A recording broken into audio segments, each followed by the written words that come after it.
Hi, welcome to part two of getting paid. So we're still working on gross salary today. Gross is the amount that you get paid before taxes, and we are going to go into Schoology, into the getting paid folder, and we are going to click on getting paid problems 2. Now I am going to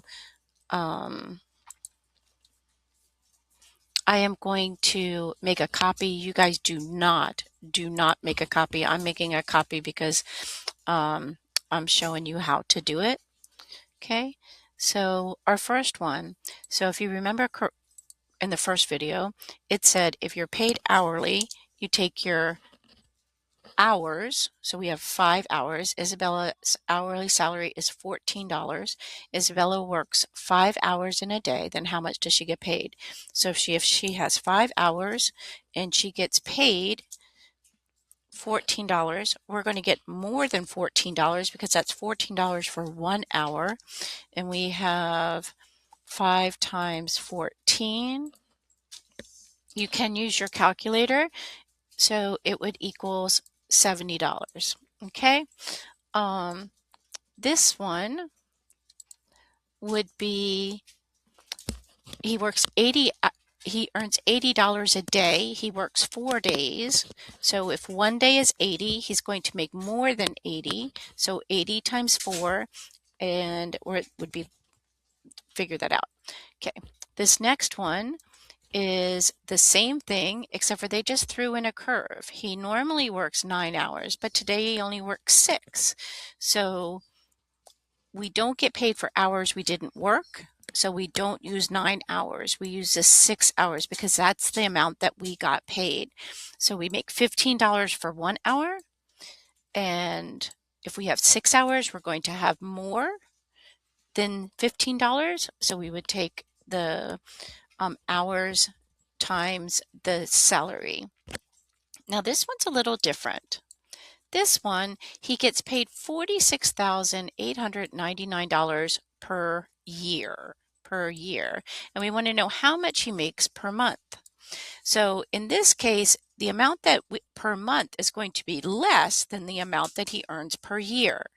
If he earns, because every month adds up to that per year price. So 46,899. So we would start down here. Okay. And in this case, because our answer is going to be smaller than 46,899, our answer is going to be smaller. Okay. We're going to divide it, and we're going to divide it by the number of months in a year. There's 12 months in a year. So we're going to divide that by 12. Now, when we get our answer, if our answer comes out to, let me put this over here.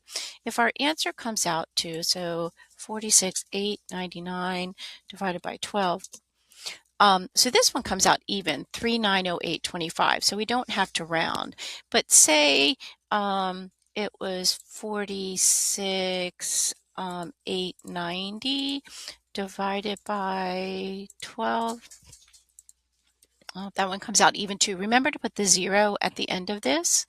Okay, 46,903. Okay, divided by 12. Okay, so in this case, we have $3,908.58. We want to look at the third number after the cents. Is that number 5 or greater? If it is, this 8 is going to become a 9. If it's less than 5, then we're just going to keep the 8. So we're going to cut off all of this, cut off all the 3's, because it's 58 cents, $3,908.58. Okay, now the other one that we are going to work with is overtime. We'll come back to that one. We've already done one like that. This one, we just want to know how much she makes per week. Per week, there are 52 weeks in a year, so you do it just like the one that was for the month, but you do it for 52. This is the same as the first two. This is how much he earned for the whole 35 hours. We want to know how much he earned for 1 hour. So if he made this for 35 hours, he's going to make less in 1 hour. So we're going to divide it. The only other tricky one is number 7. So number 7, you are going to start with a number line. He starts at 8, 8, 9, 10, 11, 12, 1, 2. Okay, so he works from 8 to 2 and he has lunch between 12 and 1. So he doesn't get paid for lunch. So we're going to put make that red right here because he doesn't get paid for lunch. And now we're going to count the dashes. So 8 to 9, that's 1, 2, 3, 4, 5 hours. So we have 5 hours. It's 5 times however much he makes per hour. In this case, it's $10 per hour. Okay, so when you get to these, please use your number line, make a number line. Thank you for watching. Hope this helps.